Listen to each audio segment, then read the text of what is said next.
Hello everyone, स्वागत है आपका एनआर मैथ क्लासेस में। आज की जो हमारी क्लास है वो है 46 नंबर, जिसमें हम 2D के जितने टॉपिक कर चुके हैं, जैसे पॉइंट, स्ट्रेट लाइन, सर्कल, इन टॉपिक से जुड़े हुए क्वेश्चन पेपर करेंगे। जो क्वेश्चन लास्ट ईयर पूछे जा चुके हैं और पूछे जा सकते हैं, जैसे RPSC, DSSB, KVS, AMRS, NVS, TGT, PGT, math paper 2 की तैयारी करना चाहते हैं, उनके लिए ये क्लासें बहुत ही इम्पोर्टेंट है। टॉपिक मैंने सारे करवा दिए हैं, इनके थ्योरेटिकल पार्ट मैंने करवा दिया है, पॉइंट, स्ट्रेट लाइन और सर्कल का। अब इससे जुड़े हुए हम क्वेश्चन करेंगे। सबसे पहले फर्स्ट क्वेश्चन है हमारा, बिंदु दे रखे हैं, 4 बिंदुओं के निर्देशांक दे रखे हैं और हमें पूछा है कि ये समरेख है या समांतर चतुर्भुज के शीर्ष हैं या आयत के शीर्ष है या इनमें से कोई नहीं। तो देखो, सबसे पहले हम क्या करेंगे कि इन बिंदुओं को मान लेते हैं, जैसे ए, ये हो गया बी, ये हो गया सी और ये हो गया डी। तो सबसे पहले हम देखो ए और सी का मध्य बिंदु निकालते हैं। सबसे पहले ए और सी का मध्य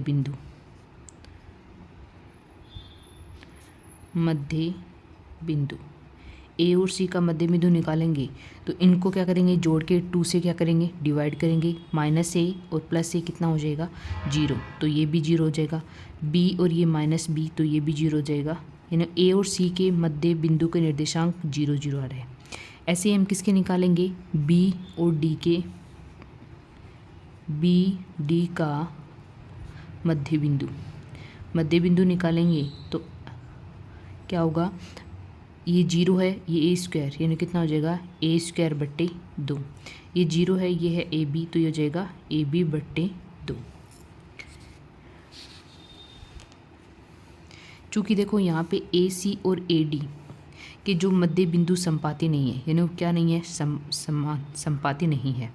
अब संपाती होते तो ये समांतर चतुर्भुज और आयत के शीर्ष होते, लेकिन यहाँ पे ये दोनों ही ऑप्शन कट हो रहे हैं।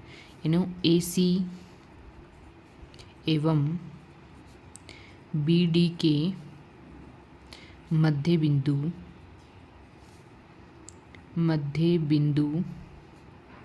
संपाती नहीं है, तो यह ए बी सी डी समांतर चतुर्भुज और आयत नहीं हो सकती। क्या नहीं हो सकती, समांतर चतुर्भुज। ये सारी प्रॉपर्टी मैंने पहले करवाई है।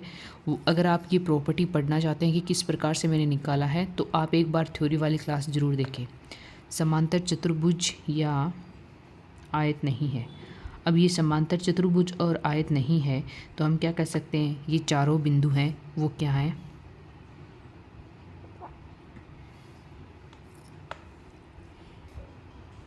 समरेख है। यानी ऑप्शन नंबर फर्स्ट हमारा क्या हो जाएगा, सही हो जाएगा। ऑप्शन नंबर फर्स्ट क्या हो जाएगा, सही हो जाएगा।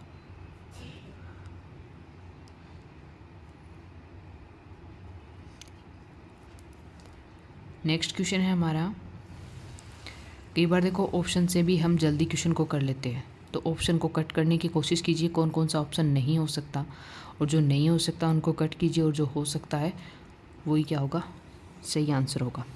यदि द्विघात समीकरण दे रखी है, हमें द्विघात समीकरण दे रखी है, a x square plus 2h XY plus b y square plus 2gx plus 2fy plus c = 0 से XY हटाने हेतु अक्षों को थीटा कोण से घुमाया जाता है, तो tan 2 थीटा बराबर है। यानी हमें क्या निकालना है, tan 2 थीटा का मान निकालना है। तो सबसे पहले हम क्या मान लेते हैं कि बिंदु दे रखा है हमें XY में दे रखा है, तो यदि इसके निर्देशांक अगर हम माना नई स्थिति में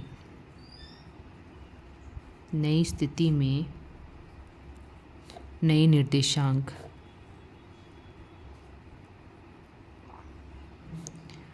x डैश और y डैश हैं, तो x का मान क्या हो जाएगा, यहाँ से x dash cos theta minus y dash sine theta,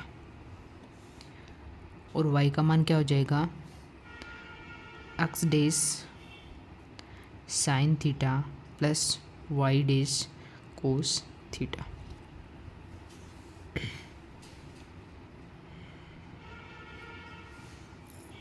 ये सारे मान हम कहाँ पे रखेंगे? जो द्विघात इक्वेशन हमें दे रखी है वहाँ पे रखेंगे। वहाँ पे रखेंगे तो समीकरण चेंज हो जाएगा, यानी x के स्थान पे क्या रखेंगे? ये वाला मान रखेंगे, यानी a x dash cos theta minus y dash sine theta का whole square plus 2h x dash cos theta minus y dash sine theta और x dash sine theta plus y dash cos theta plus b y square का करेंगे तो इसका whole square, यानी x dash sine theta plus y dash cos theta plus 2g x का मान है x dash cos theta minus y dash sine theta plus 2f y का मान कितना है? वाई का मान है x dash sine theta plus y dash cos theta plus c equal 0। अब देखो जो हमें ये कोऑर्डिनेट इक्वेशन दे रखी है इसमें से हमें एक्स वाई हटाना है, यानी एक्स वाई का जो गुणांक है उसे हटाना है। तो देखो इस पूरी इक्वेशन को सरल करने की ज़रूरत नहीं है, हम सिर्फ और सिर्फ एक्स वाई को देखेंगे, यानी एक्स और वाई के गुणांक हटाने के लिए।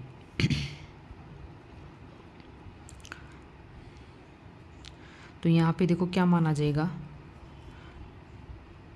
यानी यहाँ से एक्स डैश और वाई डैश का मान आएंगे तो यहाँ से देखो किस में मान आ जाएगा? माइनस में आ जाएगा। इसको सरल करेंगे तो माइनस में मान आएगा और इसको होल स्क्वायर को सरल करेंगे, इस होल स्क्वायर को सरल करेंगे तो मान किस में आएगा? प्लस में आएगा।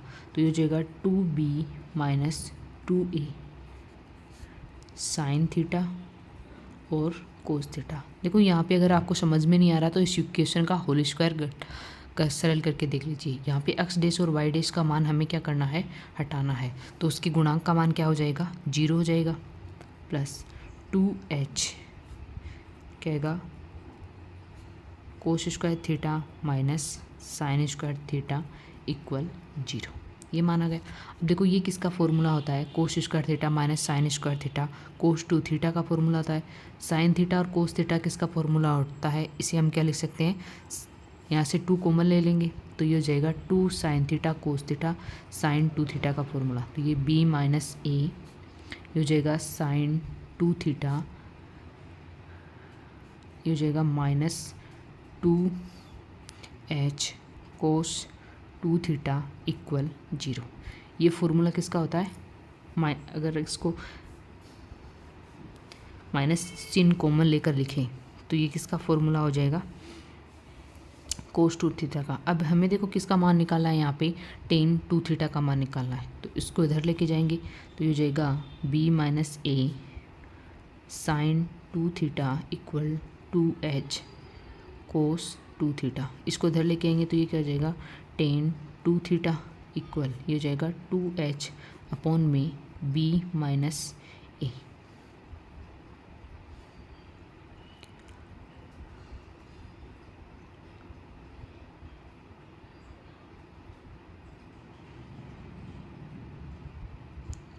यहाँ पे ये देखो प्लस में था, सॉरी ये प्लस में था, इधर लेके जाएंगे तो ये माइनस में हो जाएगा। अभी यहाँ b माइनस ये होगा, ये तो माइनस में है, माइनस चिन्ह कॉमन ले लेंगे तो ये क्या हो जाएगा? 2h a माइनस b, यानी हम नीचे से भी क्या ले लेंगे? माइनस चिन्ह कॉमन ले लेंगे तो ये क्या हो जाएगा? a माइनस b, यानी ऑप्शन नंबर 4 हमारा क्या हो जाएगा? करेक्ट हो जाएगा। नेक्स्ट क्वेश्चन है, यदि यहाँ पे हमें निर्देशांक बिंदु दे रखे हैं, किसी त्रिभुज के शीर्ष हैं तो उस त्रिभुज का क्षेत्रफल होगा। तो यहाँ पे देखो सबसे पहले त्रिभुज का क्षेत्रफल निकालते हैं, यानी त्रिभुज का क्षेत्रफल, त्रिभुज का क्षेत्रफल का फॉर्मूला होगा 1/2, यानी वो सबसे पहले x1 y1 x2 y2 x3 और y3 और x1 और y1। ये क्या होता है? फॉर्मूला मैंने थ्योरेटिकल वाले पार्ट में पढ़ाया था, तो वो मान हम यहाँ पे रख देंगे 1/2। इसे सरल करेंगे तो ये कितना हो जाएगा? 1 और 2, ये -2 और 3, ये -3 और ये हो जाएगा -4, ये हो जाएगा 1 और 2।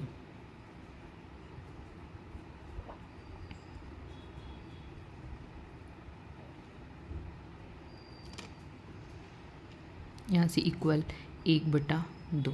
तो देखो ये मैट्रिक्स रूप में है। मैट्रिक्स रूप में इसे क्या कर लेंगे, हम सरल कर लेंगे। मैट्रिक्स रूप से में सरल करेंगे तो मान कितना आएगा हमारा 3 + 4 + 8 + 9 -6 + 4। तो यहाँ से सरल करेंगे तो मान कितना आ जाएगा हमारा 11।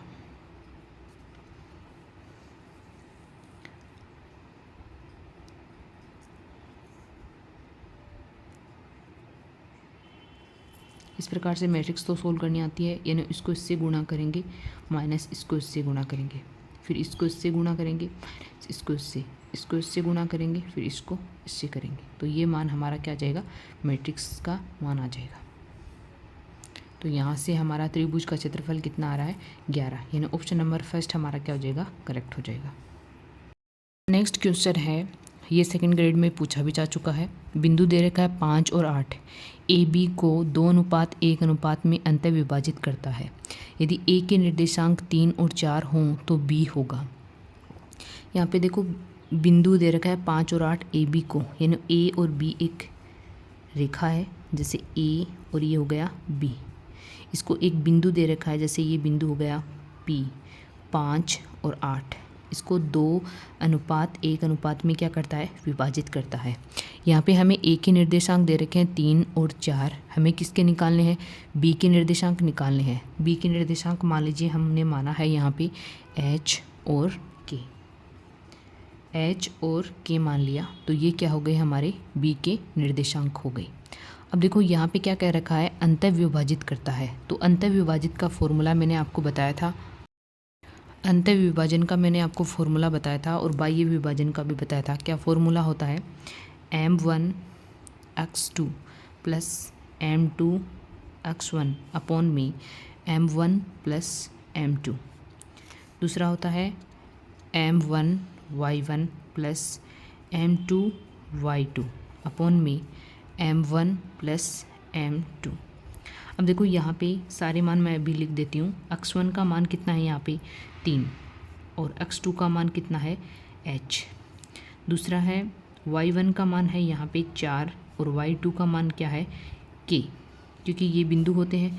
और यहाँ पे देखो m1 का मान दे रखा है यहाँ पे 2 और m2 का मान कितना दे रखा है 1। तो ये मान हम यहाँ पे रखेंगे, ये सारे मान यहाँ पे रखेंगे। तो मान क्या आ रहा है हमारा,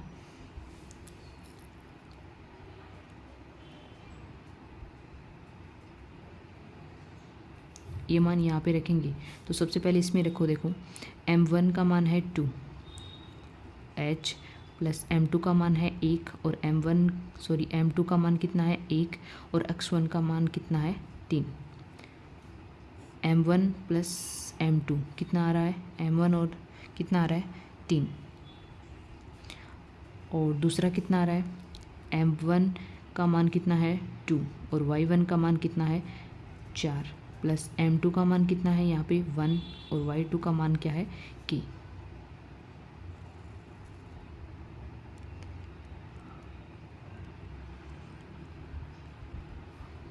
ये ऐसे होगा भी, तो यहाँ पे क्या हो जाएगा, ये 2k + 4/3। अब देखो यहाँ पर ये हमारी क्या आ गई, अंत विभाजन के निर्देशांक आ गई। यानी अगर कोई अंत विभाजित हो रहा है कोई बिंदु तो उसकी निर्देशांक आ गई। अब हमें क्वेश्चन में इसका मान पहले से दे रखा, कितना दे रखा है 5 और 8, यानी 2h + 3/3 का मान कितना है 5 और एक है 2k + 4/3 का मान कितना है 8। इसे हम सरल कर लेंगे तो यहाँ से हमारा h का मान कितना आ जाएगा 6 और यहाँ से k का मान कितना आ जाएगा 10। तो हमारे यहाँ पे जो ये b के निर्देशांक है, b के निर्देशांक क्या क्या हो जाएंगे 6 और 10, 6 और 10, यानी ऑप्शन नंबर फर्स्ट हमारा क्या हो जाएगा, करेक्ट हो जाएगा। नेक्स्ट क्वेश्चन है हमारा, यदि किसी समबाहु त्रिभुज का आधार यानी आधार दे रखा है x प्लस वाई बराबर 2 तथा इसका सम्मुख शीर्ष 2 माइनस 1 हो तो इसकी प्रत्येक भुजा की लंबाई ज्ञात करनी है। अब देखो हमें यहाँ पे प्रत्येक भुजा की लंबाई ज्ञात करनी है, यानी लंब की लंबाई समबाहु त्रिभुज यानी सभी भुजाएं क्या है, समान है।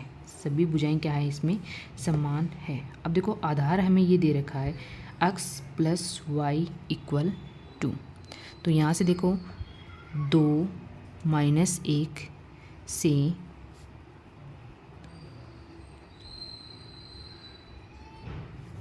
सम्मुख आधार पर डाले गए लंब की लंबाई।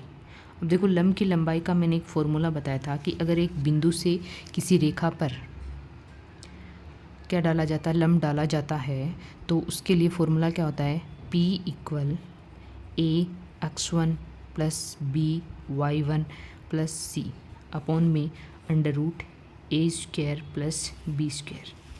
अब देखो यहाँ पे a का मान कितना है, यहाँ पे 1 है जो x का गुणांक है, यानी a का मान है 1, b का मान भी कितना है 1 और c का मान इसको इधर ले आएंगे तो ये कितना हो जाएगा -2। x1 का मान अभी ये जो बिंदु है उसका मान होगा, यानी x1 का मान कितना है 2 और y1 का मान कितना है -1।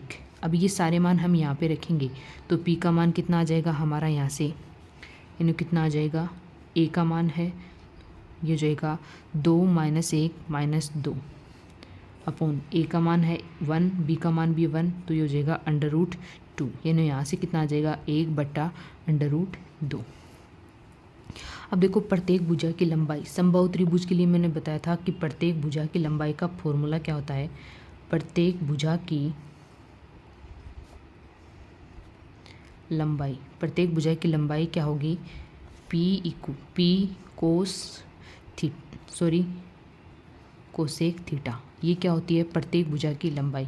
अब P का मान है 1/√2।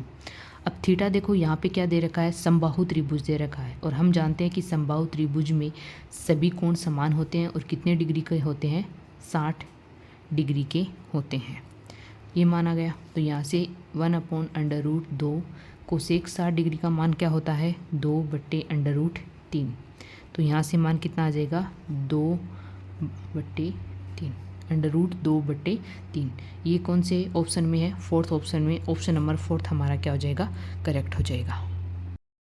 नेक्स्ट क्वेश्चन है यदि रेखा युग्म, ये क्वेश्चन है जो TJT DSSB में KVS में भी पूछा जा चुका है और RPSC में भी पूछा जा चुका है, TJT लेवल का क्वेश्चन है। यदि रेखा युग्म x² - 2m xy - y², रेखा का युग्म दे रखे हैं, इस प्रकार है कि एक युग्म दूसरे युग्म के मध्य कोण के अर्धक हो, यानी मध्य कोण के क्या हो, अर्धक हो। तो इस प्रकार के क्वेश्चन को देखो हम किस प्रकार से सोल्व कर सकते हैं। सबसे पहले तो हमें क्या बताना है, समद्विभाजित का संयुक्त समीकरण, यानी सबसे पहले x² - 2m xy - y² equal 0 के समद्विभाजकों का संयुक्त समीकरण, समद्विभाजकों का संयुक्त समीकरण।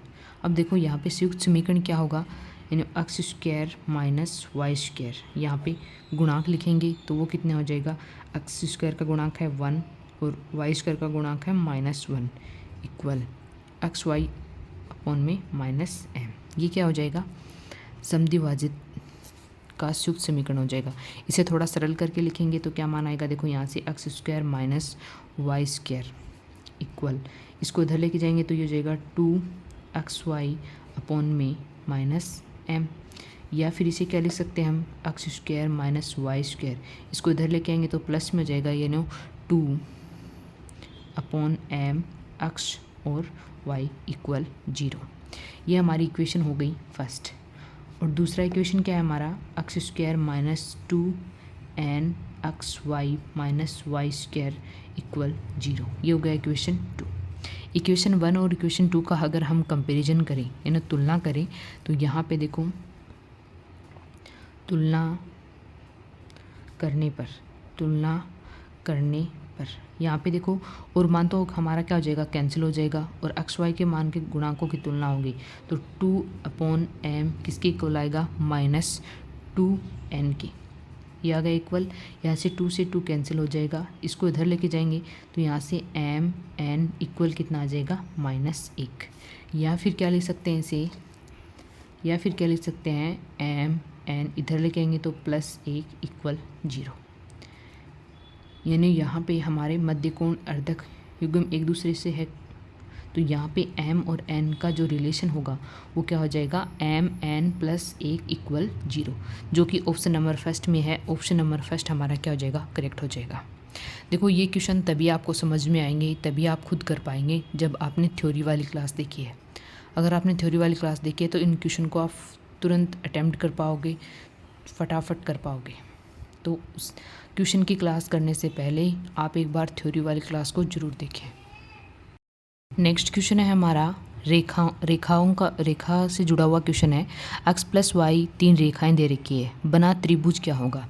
यानी अब अगर हमें त्रिभुज बताना है तो सबसे पहले हमें क्या निकालना होगा, रेखाओं के बीच कोण निकालना होगा। रेखाओं के बीच कोण निकालना होगा तो इसके लिए देखो सबसे पहले इसे फर्स्ट इक्वेशन, इसे सेकंड और इसे क्या मान लेते हैं, थर्ड रेखा मान लेते हैं। तो प्रथम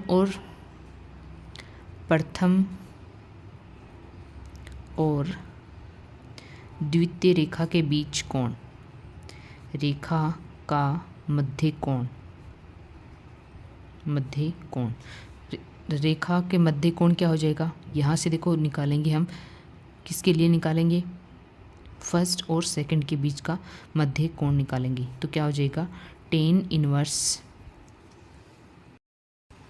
देखो यहाँ पे कोण का फॉर्मूला क्या होगा, सबसे पहले हमें प्रवणता निकालनी होगी इनकी, यानी m1 - m2 अपॉन में 1 + m1 और m2। तो देखो m1 का मान तो कितना हो जाएगा, -1 हो जाएगा। यहाँ पे m1 का मान कितना हो जाएगा, -1।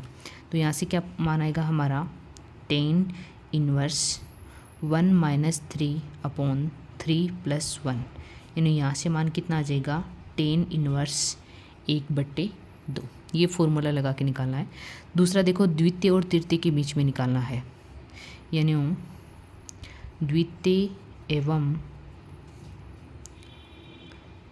तृतीय रेखा का मध्य कोण, उसमें भी का मध्य कोण कितना हो जाएगा, यहाँ से भी निकालेंगे तो यहाँ हो जाएगा tan इनवर्स, ये हो जाएगा 9 - 1 अपॉन में 3 + 3 इक्वल, ये जाएगा tan इनवर्स 4/3।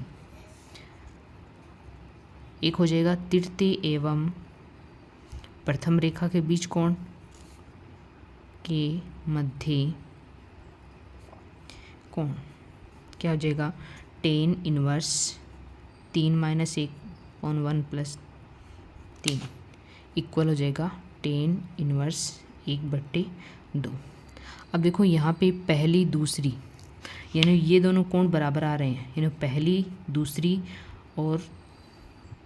और तीसरी के मध्य कोण बराबर है, अतः रेखाओं से निर्मित क्या हो जाएगा, समद्विबाहु। यानी क्या होता है, समद्विबाहु का क्या रूल होता है कि दो भुजाएं बराबर होती है, जैसे ये और ये भुजा बराबर है तो इनके आमने सामने के कोण भी क्या होते हैं, बराबर होते हैं। अब देखो यहाँ पर हमारे दो कोण बराबर आते हैं, ये मान लीजिए फर्स्ट, ये सेकंड और ये थर्ड, तो फर्स्ट और सेकंड के बीच का कोण भी बराबर आ रहा है और फर्स्ट और थर्ड के बीच का भी कोण बराबर आ रहा है, तो ये क्या हो जाएगी, हमारा समद्विबाहु त्रिभुज हो जाएगा। यानी ऑप्शन नंबर सेकंड हमारा क्या हो जाएगा, करेक्ट हो जाएगा। दे रखा है हमें, यदि अशून्य संख्याएं a b c h p में है तो रेखा x/a + y/b + y/c सदैव एक निश्चित बिंदु से गुजरती है, वह बिंदु है। यानी यहाँ पे हमें देखो एच पी यानी हरात्मक श्रेणी में दे रखे हैं। अब ए बी सी अगर हरात्मक श्रेणी में हो, अगर आपने श्रेणी वाली क्लास देखी है तो आपको पता होगा क्या फॉर्मूला होता है, 2/b = 1/a + 1/c। देखो ये मान हम क्या यहाँ रखेंगे, जो हमें रेखा का इक्वेशन दे रखा है वहाँ पे रखेंगे। तो यहाँ पे देखो सबसे पहले जो रेखा का इक्वेशन दे रखा है, यानी लाइन का जो हमें इक्वेशन दे रखा है उसे 2 से क्या कर देंगे मल्टीप्लाई, यानी 2x अपॉन में a plus 2y upon b plus 2 upon c equal 0। अब हम यहाँ पे देखो 2 अपॉन बी का मान रख सकते हैं, तो ये सारी इक्वेशन हमारी a और c में आ जाएगी। तो ये हो जाएगा देखो यहाँ से 2x upon a plus 2 upon b का मान कितना है हमारे पास 1 upon a plus 1 upon c y plus 2 upon c equal 0। अब इसे देखो थोड़ा सरल कर लेंगे, 2x upon a plus y upon a plus y upon c plus 2 upon c equal 0।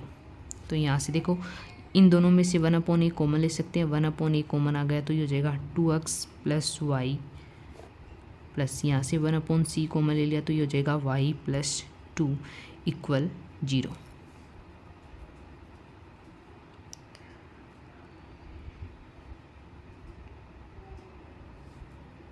या फिर इसे क्या लिख सकते हैं 2x plus y plus a upon c y plus 2 equal क्या हो जाएगा 0। अब देखो यहाँ पर हमारे पास ये किसका रूप हो गया, l प्लस लेमडा एल डिस इक्वल 0 का रूप हो गया। यहाँ पे 0 का रूप हो गया, अतः अभिष्ट निश्चित बिंदु निम्न प्रकार से हम प्राप्त कर सकते हैं, यानी यहाँ पे किसका मान 2x प्लस वाई का मान भी क्या होगा 0 एंड y प्लस 2 का मान भी क्या होगा 0। एक निश्चित बिंदु से गुजरती है तो इनका मान क्या हो जाएगा 0 हो जाएगा। इन दोनों इक्वेशन को सरल कर सकते हैं हम, जैसे ये हो गया, यहाँ से मान कितना आ जाएगा y का मान कितना आ जाएगा यहाँ से माइनस का 2, ये मान यहाँ पे रख देंगे तो यहाँ पे x का मान कितना आ जाएगा 1, यानी हमारा निश्चित बिंदु क्या निकलेगा, निश्चित बिंदु हमारा क्या हो जाएगा 1 और -2, यानी ऑप्शन नंबर सेकंड हमारा क्या हो जाएगा करेक्ट हो जाएगा। नेक्स्ट क्वेश्चन है हमारा, ये भी स्ट्रेट लाइन से क्वेश्चन है। यहाँ पे दे रखा है a greater than b, b greater than c, c greater than a के लिए एक तथा रेखा दे रखी है 2 के प्रतिच्छेद बिंदु के बीच की दूरी 2√2 से कम है, यानी 2√2 से क्या है कम है। तो सबसे पहले तो हम क्या करेंगे, इन इक्वेशन को हल करके प्रतिच्छेद बिंदु निकालेंगे। प्रतिच्छेद बिंदु क्या हो जाएगा हमारा, फर्स्ट इक्वेशन से क्या हो जाएगा c माइनस में आएगा minus a plus b, second से भी आएगा माइनस c यानी a प्लस b, ये हो जाएगा। अब हम प्रतिबंध क्या होता है हमारा, कंडीशन क्या होती है प्रतिच्छेद की, प्रतिबंध बीच की दूरी का दूरी कितनी दे रखी है, प्रतिच्छेद बिंदु के बीच की दूरी दे रखी है 2, 1 plus c upon a plus b का होल स्क्वायर, किसके बीच की दूरी से क्या है 2√2 कम है, तो 2√2 से क्या हो गई कम हो गई। इसे थोड़ा सरल कर लेंगे, अंडर रूट हटाएंगे तो इधर क्या हो जाएगा होल स्क्वायर हो जाएगा, तो ये हो जाएगा 2, 1 plus c upon a plus b का होल स्क्वायर लेस देन ये हो जाएगा 2, ये हो जाएगा 2 to 4, तो ये 2 से 2 कैंसिल हो जाएगा, ये कितना हो जाएगा देखो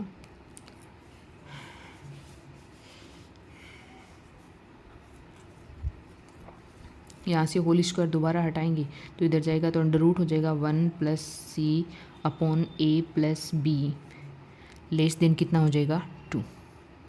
यहाँ से देखो 1 को उधर लेके जाएंगे यानी c upon a plus b less than कितना हो जाएगा 1। इसे सरल करेंगे तो मान कितना आएगा हमारा, मान आएगा हमारा a plus b minus c greater than कितना हो जाएगा 0, यानी कि ऑप्शन नंबर फर्स्ट भी हमारा सही है। देखो a plus b minus less greater than 0 है, ऑप्शन नंबर फर्स्ट हमारा क्या हो जाएगा करेक्ट हो जाएगा। देखो ये प्रतिबंध का जो फॉर्मूला है, ये प्रतिच्छेद बिंदु और प्रतिबंध का जो ये रूल है वो आप थ्योरी वाली क्लास से देखिए, वहाँ पे आपको पता चल जाएगा। और अगर नहीं चलता है तो आप कमेंट में ज़रूर बताइएगा ताकि मैं दोबारा इस क्वेश्चन को करवा सकूँ। नेक्स्ट क्वेश्चन है हमारा सर्कल से। सर्कल का क्या क्वेश्चन इक्वेशन दे रखी है, कोई स्पर्श रेखा निर्देशी अक्षों के बिंदु ए और बी पर काटती है तो ए बी के मध्य बिंदु का बिंदुपथ क्या होगा। देखो ये क्वेश्चन टीजीटी और पीजीटी में एक क्वेश्चन जरूर पूछा जाता है सर्कल से बिंदुपथ का। तो सबसे पहले वर्त की किसी स्पर्श रेखा का समीकरण, यानी वर्त की किसी स्पर्श रेखा का समीकरण मैंने थ्योरी वाली क्लास में बताया था क्या होता है। वर्त की किसी स्पर्श रेखा का समीकरण का समीकरण क्या होता है, x cos theta plus y sine theta equal क्या होता है ए। अब देखो इसे अगर हम क्या लिखें, एक्स अपॉन ए ये हो जाएगा sec theta plus y upon a ये हो जाएगा कोसेक थीटा इक्वल कितना हो गया 1। तो देखो यहाँ पे ए और बी के निर्देशांक, निर्देशीय अक्षों के निर्देशांक क्या क्या हो जाएंगे, अगर इस रेखा से ए के निर्देशांक हो जाएंगे ए सेक थीटा और 0, बी के निर्देशांक क्या हो जाएंगे 0 ए कोसेक थीटा, ये क्या आ गए हमारे निर्देशांक आ गए।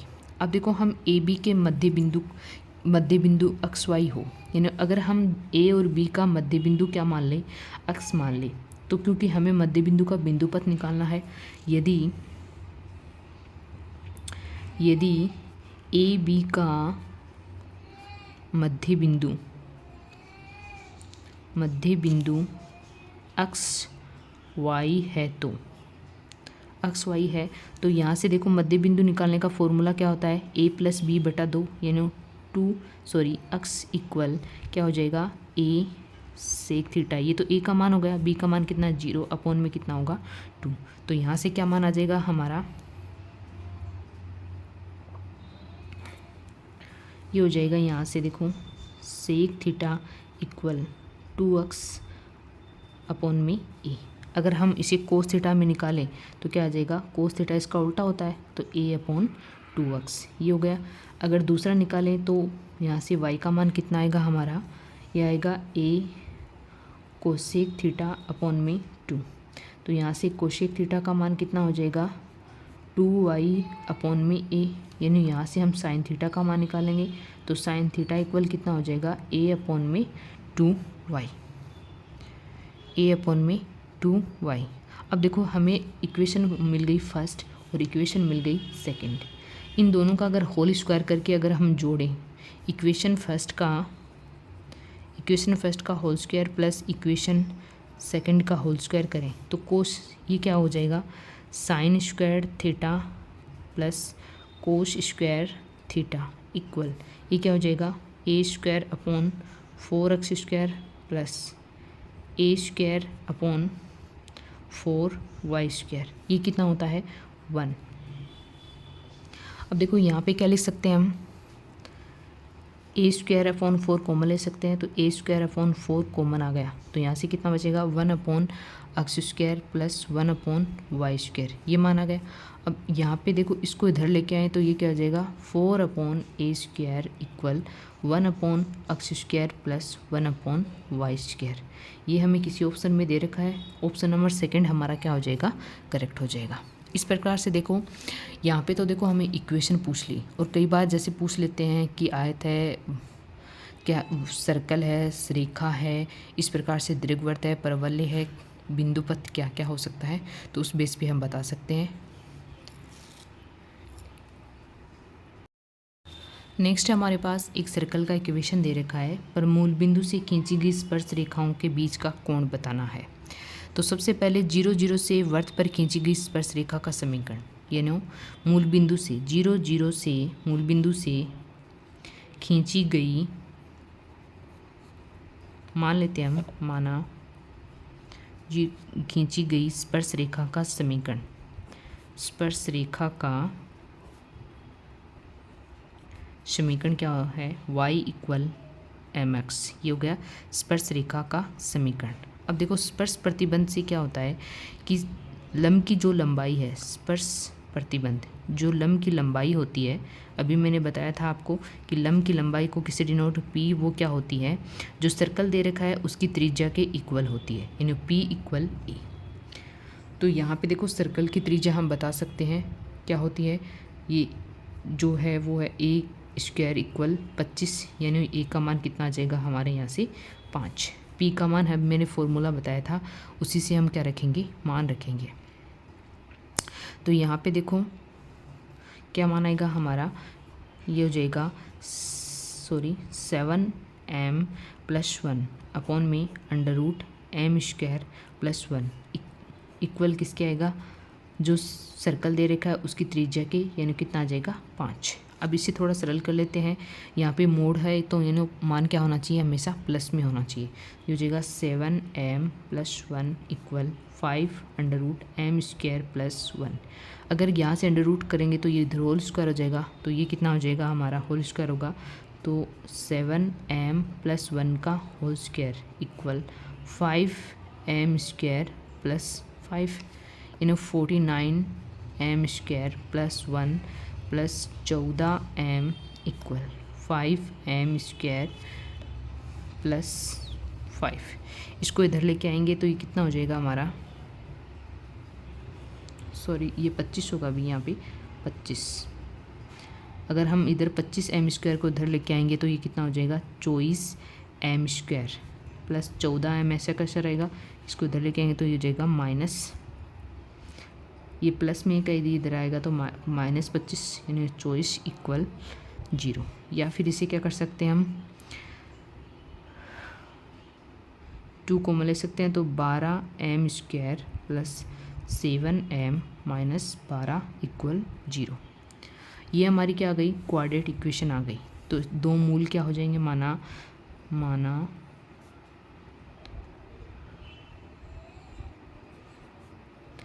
क्वाड्रेटिक इक्वेशन को कैसे सरल करते हैं, अगर उसके दो हमें रूट दे रखे हो, माना दो मूल है, क्वाड्रेटिक इक्वेशन के दो मूल m1 और दूसरा मान लेते हैं m2 है।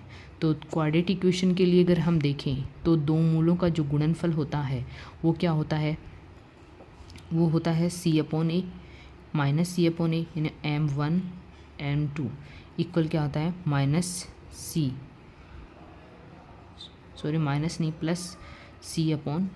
तो यहाँ पे देखो m1 और m2 का मान कितना, c का मान कितना है -12 और a का मान कितना है 12 इक्वल कितना हो जाएगा हमारा -1।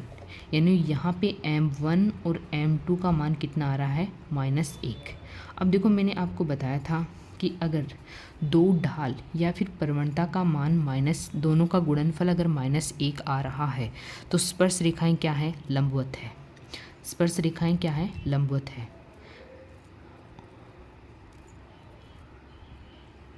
तो स्पर्श रेखाएं लंबवत होने का प्रतिबंध क्या होता है, लंबवत होने का मतलब है कि थीटा का मान यहाँ पे कितना है π/2, यानी ऑप्शन नंबर 3 हमारा क्या हो जाएगा, करेक्ट हो जाएगा। नेक्स्ट क्वेश्चन हमारा, सर्कल के दो इक्वेशन दे रखे हैं कि उभयनिष्ठ स्पर्श रेखाओं की संख्या बतानी है। अब देखो हमें उभयनिष्ठ स्पर्श रेखाओं की संख्या बतानी है, तो सबसे पहले सेंटर पॉइंट निकालेंगे। तो फर्स्ट सर्कल के लिए सेंटर पॉइंट का मान क्या होगा, यानी सी का मान कितना हो जाएगा, सॉरी C1 मान लेते हैं, वो हो जाएगा 0 और 0। सेकंड के लिए C2 का मान कितना होगा, यानी -g और -f होता है। तो g का मान तो यहाँ पे देखो कितना है -6, सॉरी यहाँ पे g का मान कितना है, यहाँ पे -3 है, तो यहाँ से क्या हो जाएगा 3 और 4। देखो ये इक्वेशन है, उसका कंपैरिजन करेंगे हम, x² + y² + 2gx + 2fy + c equal 0 से। तो वहाँ से हमारा क्या आ जाएगा, ये +2hxy, यहाँ से क्या आ जाएगा, ये हमारा सर्कल का इक्वेशन है, इसे कंपैरिजन करेंगे तो ये सेंटर का मान आ जाएगा। अब दोनों को देखो क्या करते हैं, दोनों के बीच की दूरी निकालते हैं, तो ये हो जाएगा C1 × C2 इक्वल कितना हो जाएगा, यहाँ पे ये हो जाएगा 3 माइनस 0 का होल स्क्वायर प्लस 4 माइनस 0 का होल स्क्वायर, यानी यहाँ से कितना आ जाएगा 9 प्लस 60, तो ये हो जाएगा 25, यानी 25 का अंडर रूट कितना आ गया हमारा 5। सेकंड है R1 का मान निकालते हैं। तो देखो फर्स्ट सर्कल के लिए R1 का मान कितना है हमारा, जो ये मान होता है उसका क्या करना होता है अंडर रूट करना होता है, तो ये हो जाएगा 2। सेकंड सर्कल के लिए R2 का मान कितना होगा, देखो यहाँ पे होता है यानी g² plus f² minus c²। अभी g और f के मान हमने निकाले हैं, वो कितने हैं 9 प्लस f का मान कितना है 4 यानी 16, c² का मान कितना है, इसको देखो इधर लेके आना है, इसको इधर ही सोल्व नहीं कर देना है, इसको इधर लेके आना है, इक्वल 0 लाना है, तो ये माइनस में आ जाएगा, यानी माइनस माइनस कितना हो जाएगा प्लस 24, स्क्वायर नहीं है सी है, इक्वल ये कितना हो जाएगा हमारा, यहाँ से इसे ऐड करेंगे तो 49 हो जाएगा, तो इसका अंडर रूट कितना होता है 7,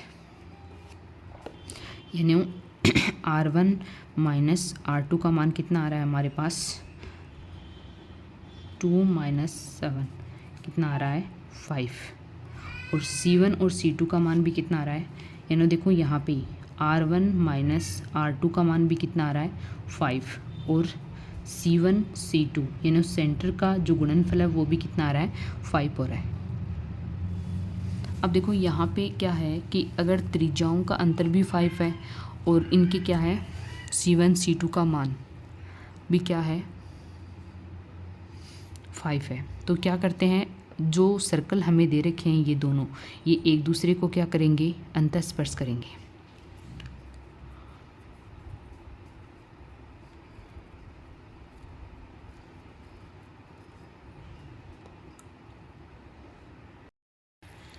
अब देखो मैंने जब सर्कल वाला टॉपिक पढ़ाया था तो उसमें मैंने एक सारणी बताई थी कि एक दूसरे को अलग करते हैं या एक दूसरे के अंदर है बाह्य स्पर्श करते हैं अंतःस्पर्श करते हैं। तो देखो उसमें मैंने अंतःस्पर्श की कंडीशन बताई थी, क्या होती है अंतःस्पर्श की कंडीशन क्या होती है कि उसमें C1 C2 का जो मान है वो इक्वल आएगा R1 माइनस R2 के इक्वल आएगा। और अंतःस्पर्श करते हैं तो डायग्राम किस प्रकार से बनाएंगे, देखो हम इस प्रकार से बनाएंगे, ये एक सर्कल हो गया और ये क्या हो गया हमारा दूसरा सर्कल होगा, इस प्रकार से अंतःस्पर्श करते हैं। और ये क्या हो जाएगी हमारी एक स्पर्श रेखा जो उभयनिष्ठ होगी। उभयनिष्ठ स्पर्श रेखा की इसका मतलब सेंटर बिंदु है C1 और इसका सेंटर बिंदु कितना है C2। तो हमें देखो यहाँ पे क्वेश्चन में क्या पूछा है कि उभयनिष्ठ स्पर्श रेखा की संख्या कितनी होगी। तो यहाँ पे देखो एक उभयनिष्ठ स्पर्श रेखा है, तो यहाँ पे हम लिखेंगे उभयनिष्ठ स्पर्श रेखा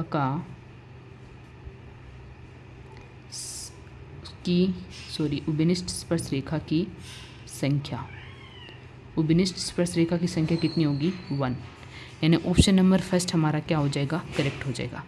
देखो अगर इसी प्रकार से सर्कल का इक्वेशन दे रखा हो और उभयनिष्ठ स्पर्श रेखाएं पूछी हो तो सबसे पहले तो हम सेंटर के बीच की दूरी निकालेंगे, सबसे पहले तो सेंटर पॉइंट निकालेंगे, उनके बीच की दूरी निकालेंगे, फिर त्रिज्या निकालेंगे और त्रिज्या के बीच का अंतर निकालेंगे, फिर देखेंगे कि इक्वल आ रहा है, ग्रेटर देन आ रहा है, लेस देन आ रहा है, किस प्रकार से आ रहा है, उस प्रकार से हम उभयनिष्ठ स्पर्श रेखाओं की संख्या बता सकते हैं। और ये मैंने थ्योरी वाली क्लास में एक सारणी बनाकर भी आपको बताया था। अगर आपको समझ में नहीं आ रहा है, कोई भी पॉइंट समझ में नहीं आ रहा है, तो आप कमेंट कीजिए और थ्योरी वाली क्लास पहले देखिए, उसके बाद क्वेश्चन वाली क्लास देखिए।